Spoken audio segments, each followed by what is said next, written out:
The supernatural season continues, granting the perfect opportunity to celebrate Barry Sonnenfeld's 1993 comedy, Addams Family Values, a suitable candidate for Halloween viewing.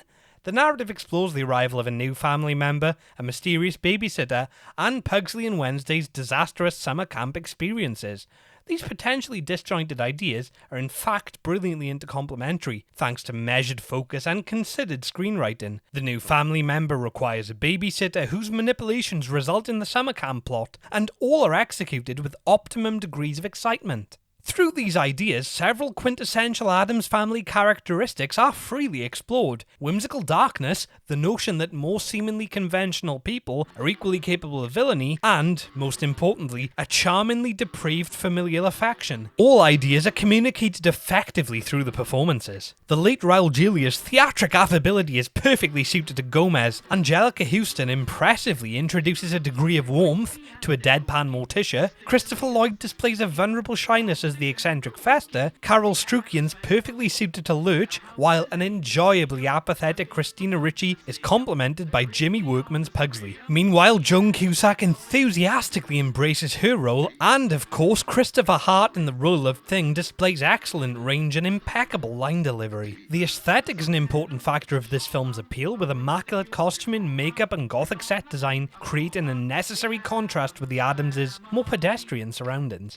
A dichotomy that allows for a well-judged blend of outlandish, macabre, swift, understatedly sarcastic, and closely observed satirical humour. Thanks to its tonal balance, the film is arguably a superior sequel. The previous film, while still enjoyable, felt extremely confused at times, seemingly attempting to suggest that Gomez and Morticia are well-meaning people despite their eccentricities. An idea contradicted entirely by the opening scene showing both gleefully murdering innocent carol singers, although I suppose some of them might have been singing slightly off-key, so maybe fair enough. Granted, this behaviour does comply with their original portrayal in Charles Addams comic strips, but a group of short, mostly isolated still images require much less emotional investment than a plot-driven feature film. In this sequel, Gomez and Morticia are slightly more sympathetic, with Gomez even showing admittedly brief sadness at an unseen character's accidental death, meaning they are somewhat more relatable, albeit much less so than in the 60s series. Some of the few flaws Addams Family Values possesses are brief moments in which the family do indeed feel unsympathetic, even though these are less overt than in the previous movie. And one subplot involving Pubert Addams, the family's new addition, being underutilised. While sinister ideas are explored, their comically elevated presentation minimises the risk of the darkness negatively affecting child audiences, and the film should generally be suitable for families. I watched the film fairly religiously as a child and I turned out alright, especially if you ignore the unavoidable, irredeemable, life-invasive psychological defects I possess.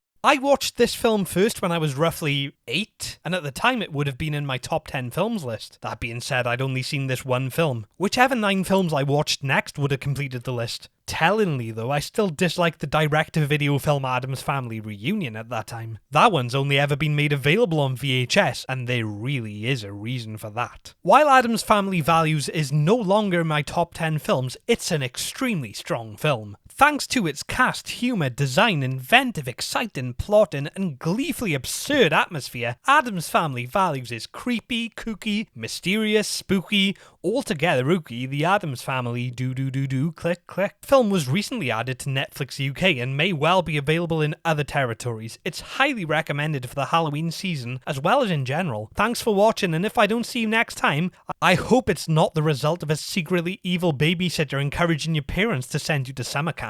Though if you're worried this may happen, then watch this film in advance to be prepared for such a hardship. Happy, happy Turkey Day, hunger pangs will go away when you hear a pilgrim say it's Happy Turkey Day. Oh, that's not long enough, okay, do-do-do-do, do-do-do-do, do-do-do-do, do-do-do-do, do-do-do-do. Eat me!